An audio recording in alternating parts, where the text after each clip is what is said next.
Básicamente, nosotros lo que tenemos en los versículos, capítulo 1, versículo 1 hasta el 18, lo podemos, o más bien, debería decir esto. Si hay una manera como nosotros podemos titular al capítulo 1, a todo el capítulo 1, en una sola línea, ¿qué es lo que vamos a encontrar aquí en este capítulo? Es que Moisés nos va a hablar de el Dios de Israel que cumple promesas a su pueblo incrédulo y rebelde. Eso es lo que nosotros podemos titular, si usted quiere, en una sola línea. ¿Qué encontramos en el capítulo 1? Es que Dios cumple promesas a su pueblo y su pueblo es un pueblo incrédulo y rebelde.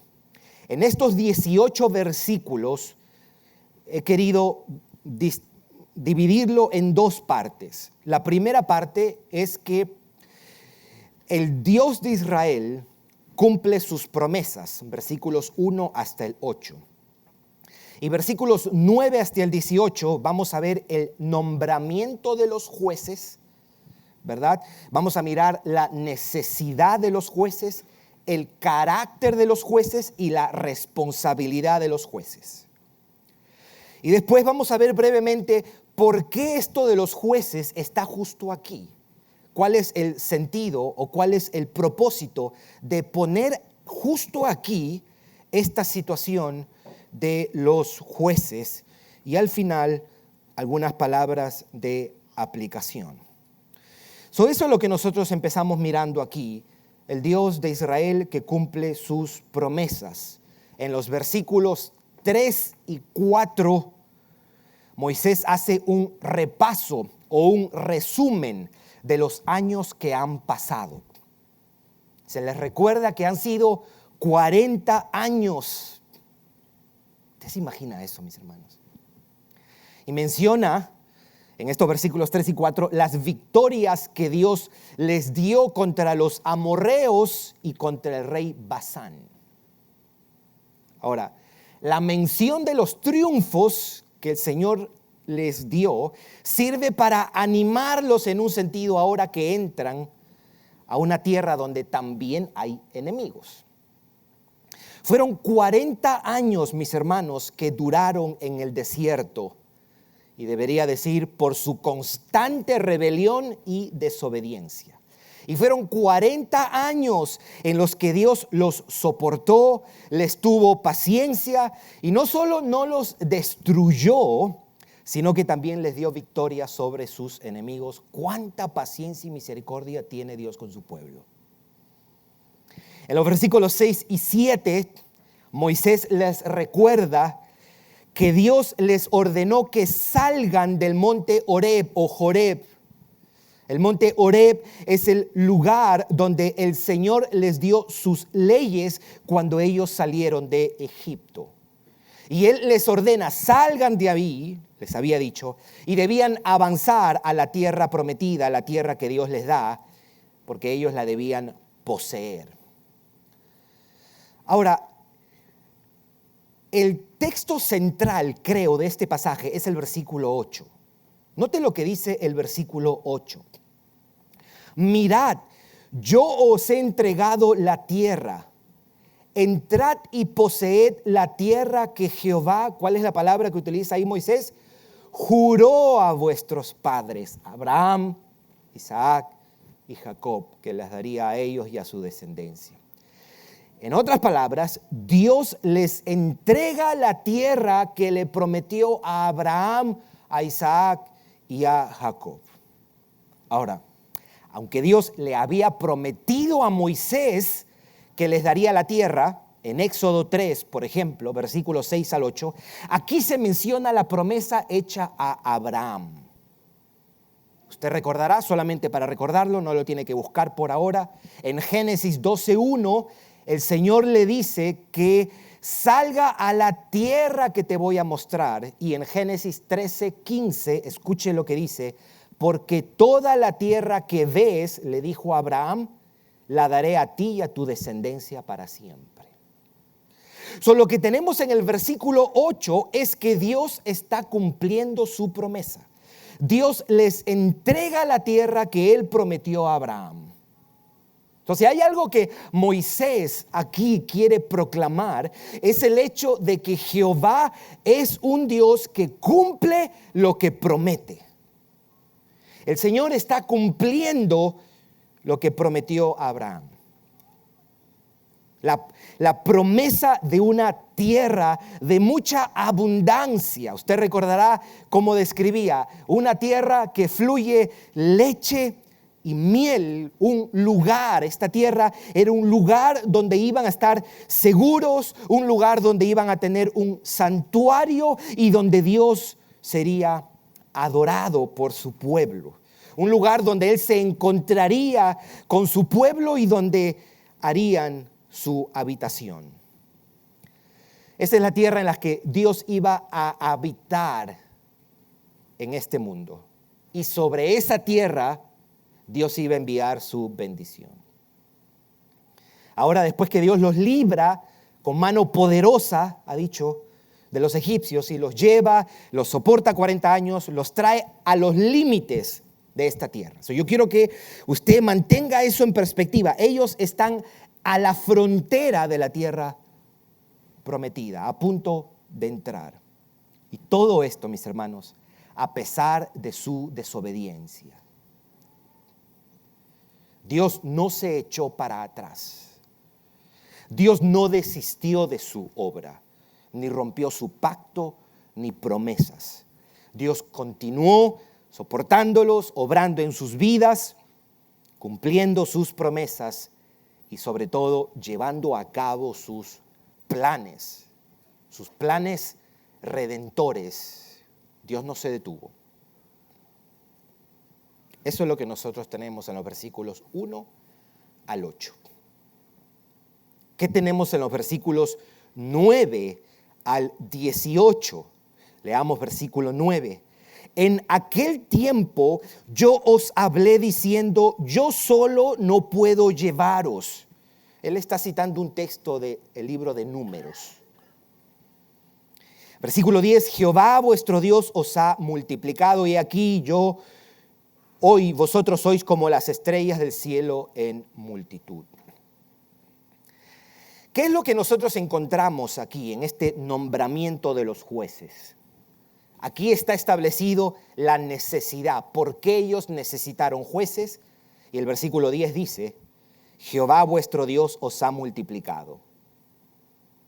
Es decir, la multitud hace necesaria más líderes. Versículo 10. En vista que ahora son mucho más y Moisés es el único líder, se hace necesario el levantamiento de otros líderes. Es una petición legítima que había hecho Moisés. Pero no solamente tenemos la necesidad de los jueces, aquí también se habla en el versículo 13 del carácter de los jueces. Versículo 13, mire cómo lo dice. Dadme entre vosotros de vuestras tribus varones sabios y entendidos y expertos para que yo los ponga por vuestros jefes. Ellos debían ser sabios, entendidos, capacitados, hombres de carácter, de piedad y entendimiento. No podían ser hombres que no se caracterizasen por la sabiduría, la virtud y la piedad. ¿Cuál era la necesidad de los jueces? Que el pueblo había aumentado. ¿Cuál era el carácter de los jueces? Debían ser sabios y entendidos, personas piadosas. Y el pasaje también menciona, versículos 16 y 17, la responsabilidad que tenían los jueces. Note lo que dice el versículo 16 y 17. Entonces, mandé a vuestros jueces diciendo, oíd entre vuestros hermanos y juzgad justamente entre el hombre y su hermano y el extranjero. Versículo 17, no hagáis distinción.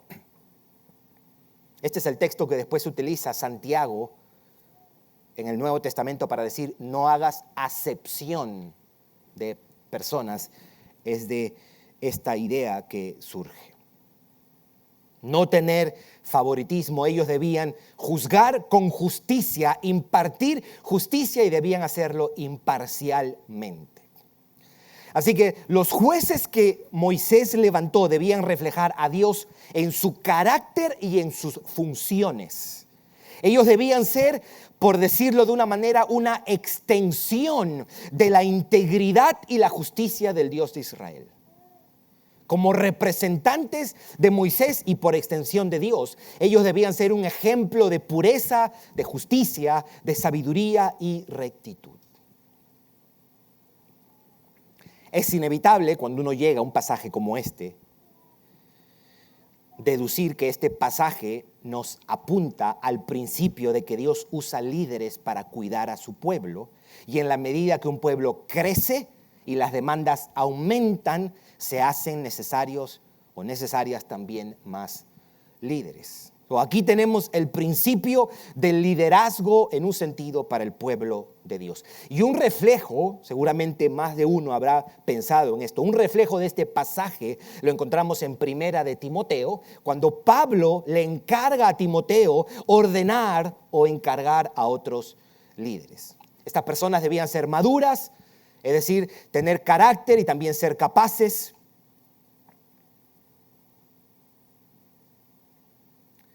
Pero es extraño que este texto esté aquí, al comienzo de Deuteronomio.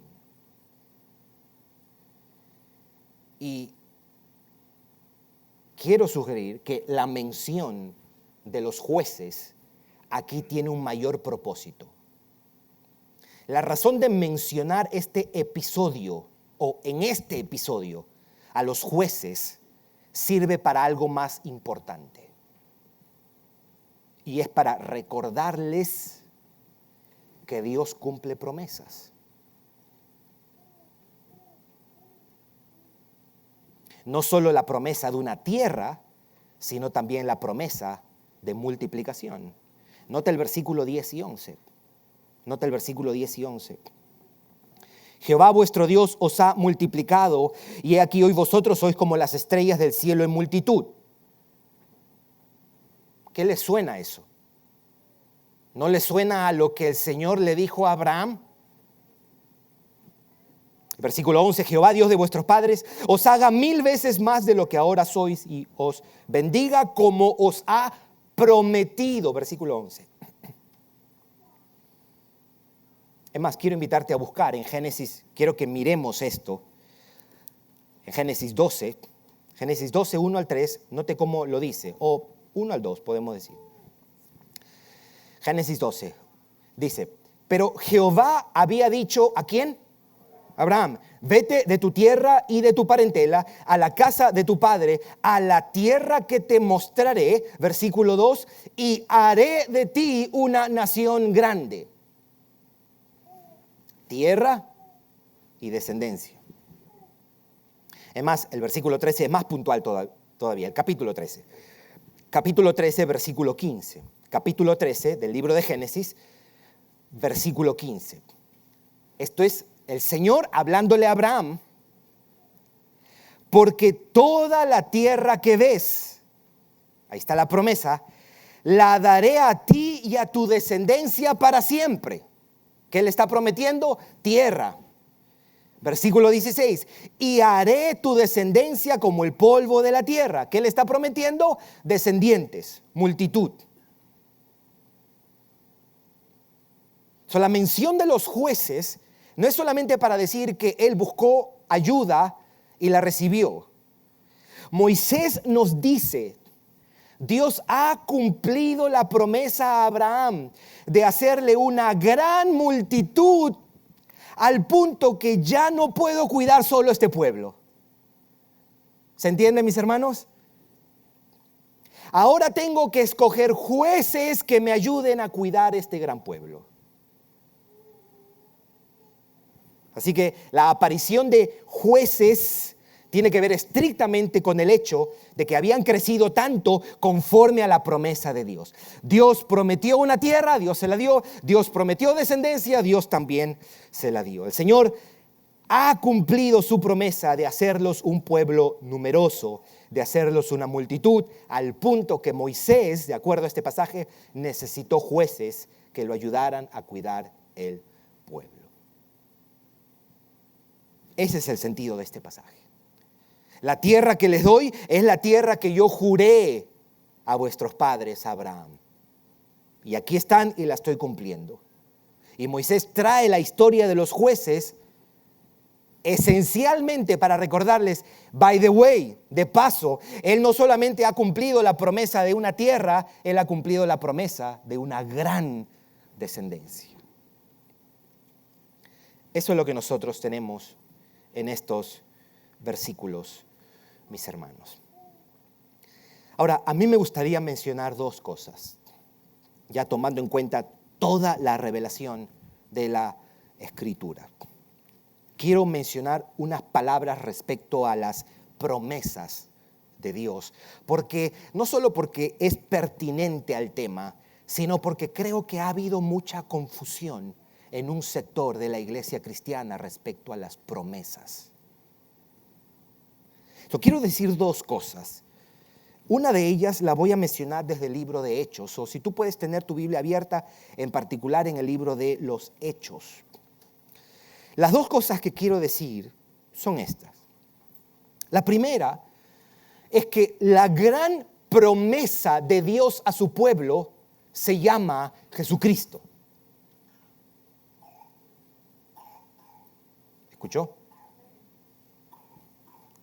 Y lo segundo, todas las promesas están contenidas en Cristo. Esas son las dos cosas que yo quiero decir. Y yo quiero que lo veamos. La gran promesa de Dios a su pueblo es Cristo. Sus promesas de una tierra y de una multitud son promesas que Dios hizo a su pueblo y cumplió. Dios le prometió a Abraham, a Isaac y a Jacob que un día serían muchos y que tendrían una tierra. Ahora vemos esas promesas cumplidas.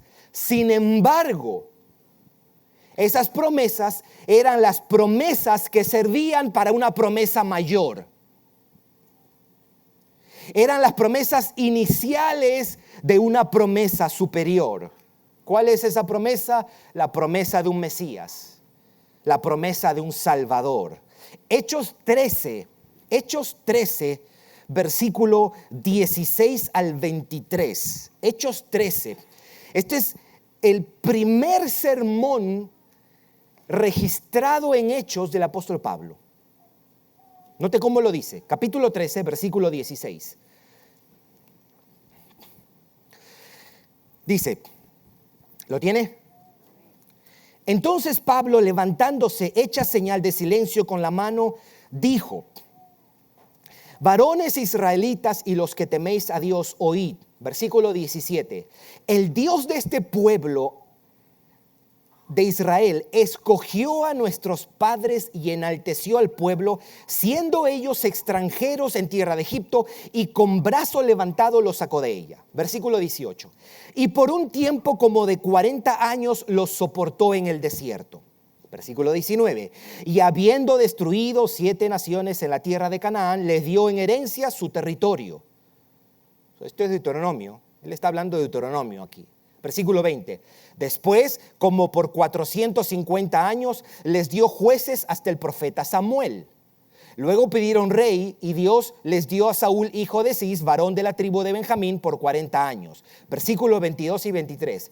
Quitado les levantó por rey a David, de quien dio también testimonio diciendo: he hallado a David, hijo de Isaí, varón conforme a mi corazón, quien hará todo lo que yo quiero. Versículo 23. Escuche esto: de la descendencia de y conforme a la promesa. Él está hablando de 2 de Samuel 7. Dios levantó ¿a quién? Por Salvador a Israel. Leamos versículo 32, un poquito más abajo, 32 y 33. Y nosotros también, esto es Pablo hablándole a los judíos de esta sinagoga en Antioquía. Y nosotros también os anunciamos el evangelio ¿de qué? de aquella promesa hecha a nuestros padres. Note que no dice promesas, está hablando aquella promesa hecha a nuestros padres. Versículo 33. La cual Dios, ¿qué? ¿Qué ha cumplido? La promesa de un Salvador. Ahí está claro.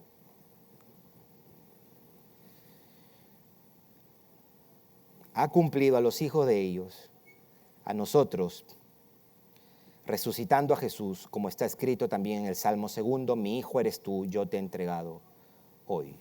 Un texto más, vayamos a Romanos. Romanos capítulo 1. Romanos capítulo 1.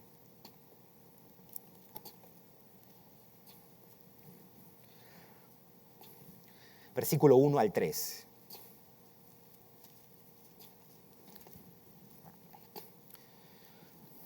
Pablo, siervo de Jesucristo, llamado a ser apóstol, apartado ¿para qué?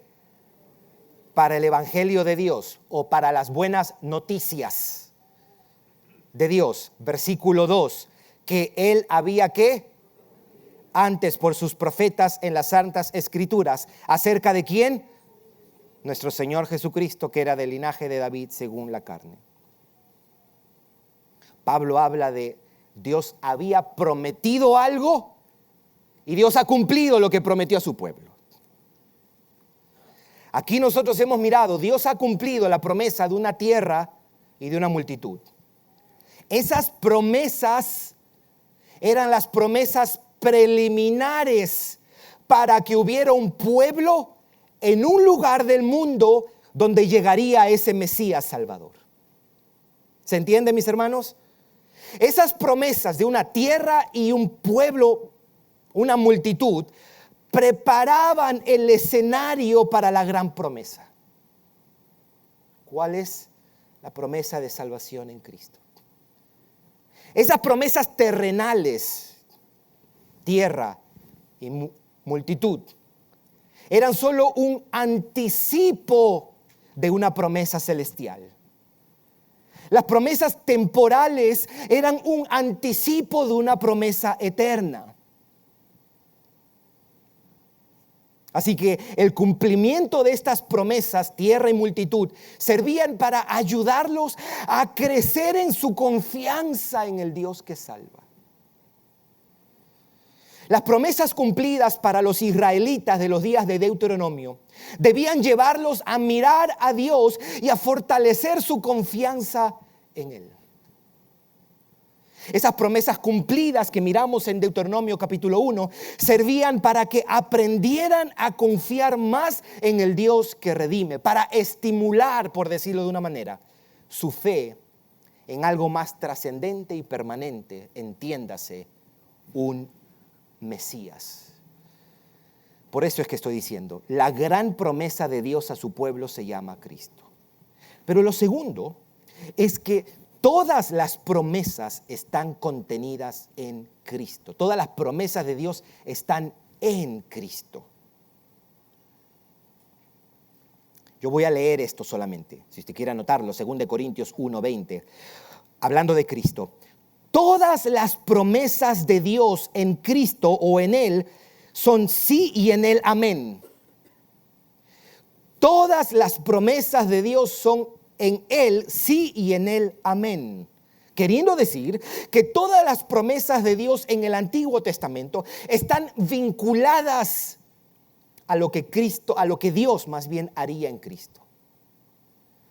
Hay muchas promesas, pero esas promesas estaban vinculadas o subordinadas a Cristo y era fruto y efecto de todo lo que Él aseguró en la cruz del Calvario.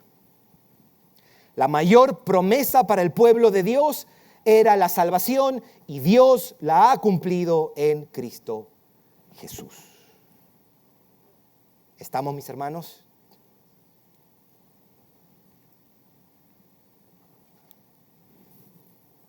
¿Por qué yo he tenido que mencionar esto? Porque como decía hace un momento, hay en un sentido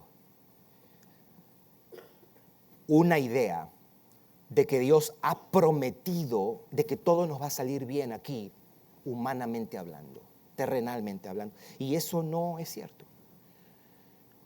Dios mandó orar y Dios mandó, si tú oras, yo sano, pero eso no es una promesa absoluta.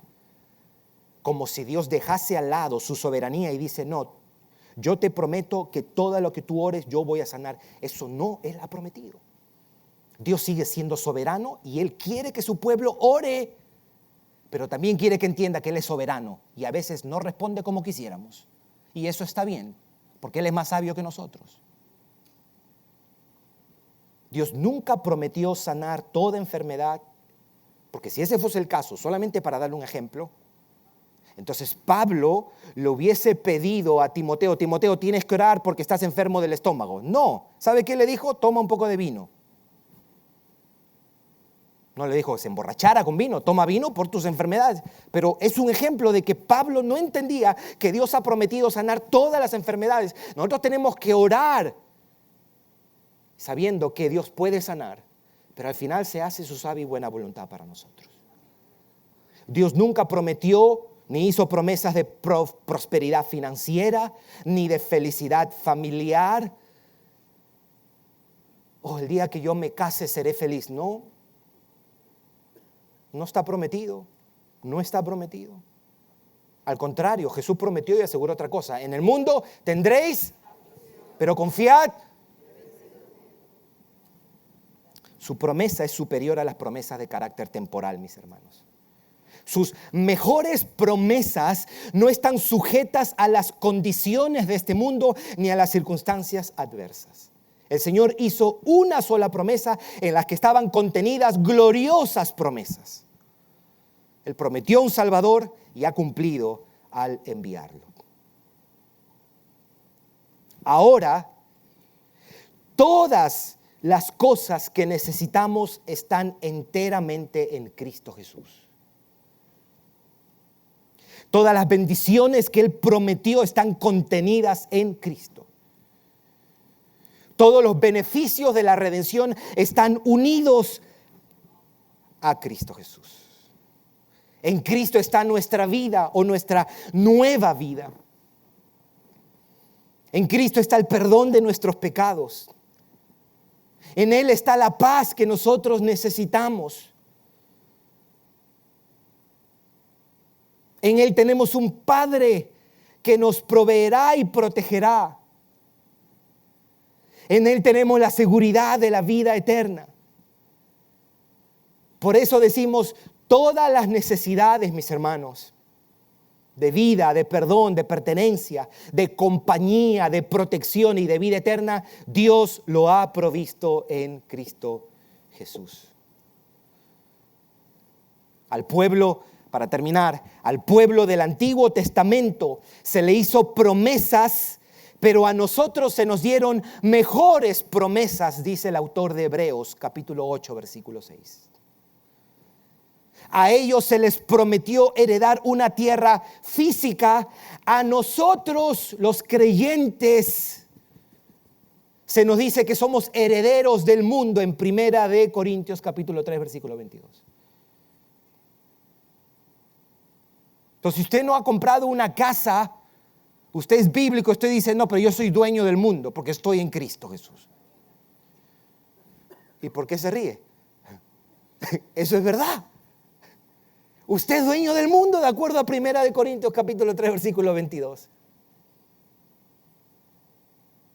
A ellos se les dio una tierra física, a nosotros se nos da cielos nuevos y tierra nueva. 2 de Pedro capítulo 3, versículo 13. A ellos, hablando de los israelitas, se les dio libertad de los egipcios. A nosotros se nos da libertad de los pecados. Romanos capítulo 8, versículo 2. A ellos se les dio bendiciones terrenales, a nosotros celestiales. Efesios capítulo 1, versículo 3. A ellos se les dio una herencia que se corrompía. A nosotros una herencia en los cielos que no se marchita, no se contamina, no se corrompe. 1 de Pedro capítulo 1, versículo 4. A ellos se les dio riquezas materiales, a nosotros riquezas en Cristo Jesús. Efesios 2, versículo 7. No hay nada como el cristianismo, mis hermanos. No hay nada como el cristianismo.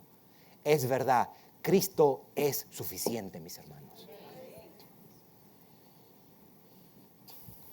Eso es lo que nosotros tenemos. Dios ha cumplido sus promesas. Dios es un Dios que cumple promesas. Y nos ha dado a su Hijo Jesucristo. Nos ha dado a su Hijo Jesucristo. That's it. That's it. ¿Cómo respondemos a la realidad de Deuteronomio 1? ¿O cómo reaccionar ante el Dios que hace y cumple promesas? Yo diría, y esto aplica para muchas cosas, como yo compartía con los jóvenes adultos esta semana.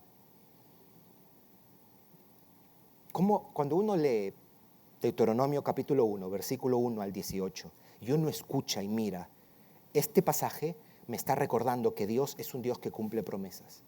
Y cuando uno lo mira a la luz de toda la Escritura, la gran promesa ha sido Jesucristo y la ha cumplido. Dios nos ha prometido un Salvador, un Mesías, y Él nos ha dado. ¿Qué hacemos?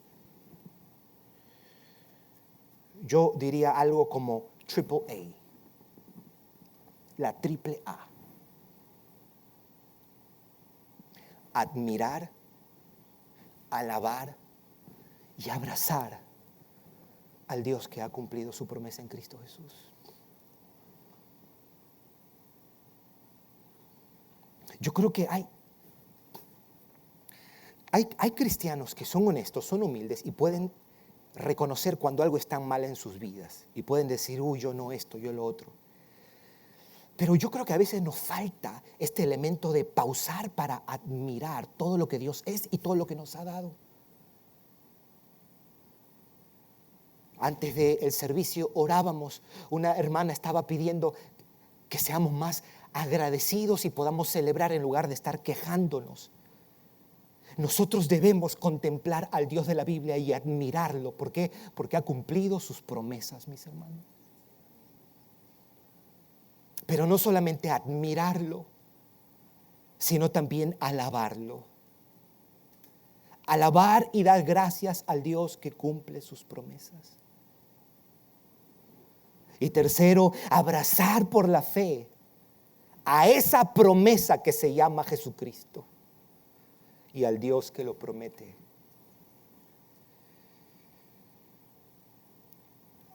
Yo resumiría todo eso diciendo, disfrutemos ya la promesa.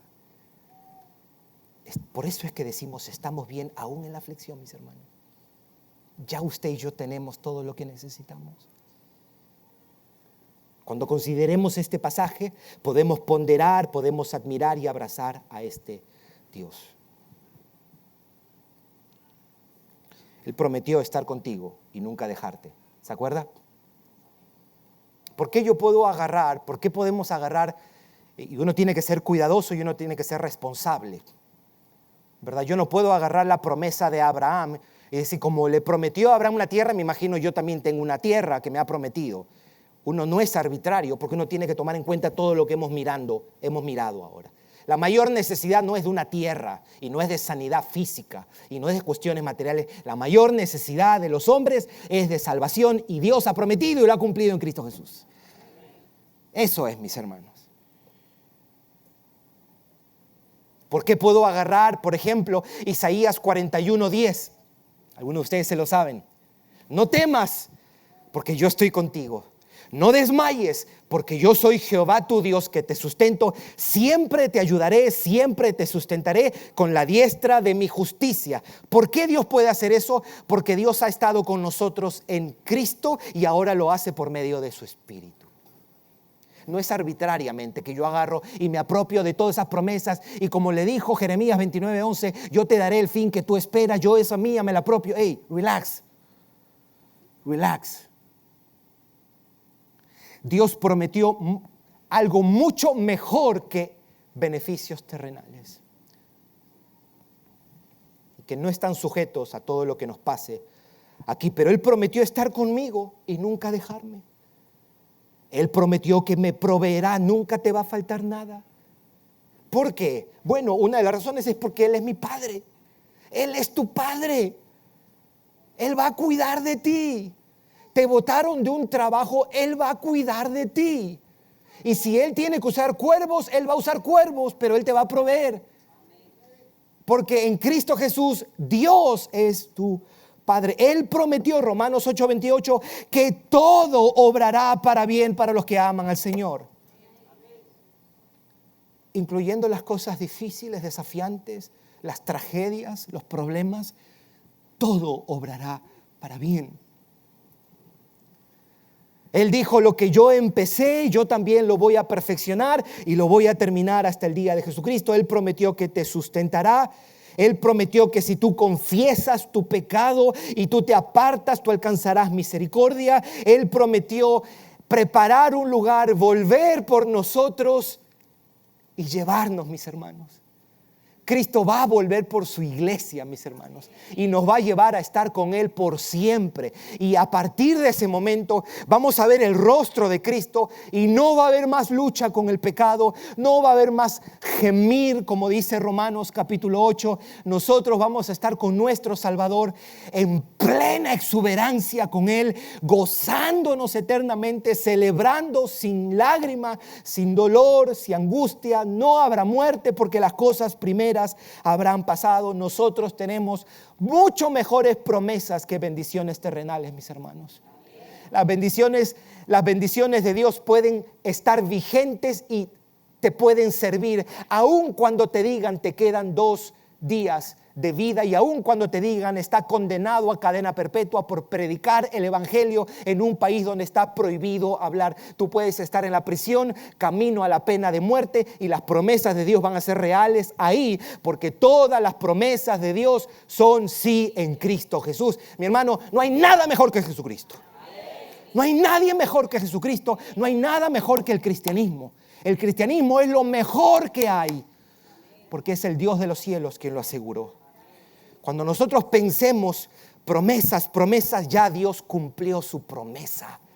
Es Cristo Jesús y todo lo que necesito está contenido en Él. Amén, mis hermanos.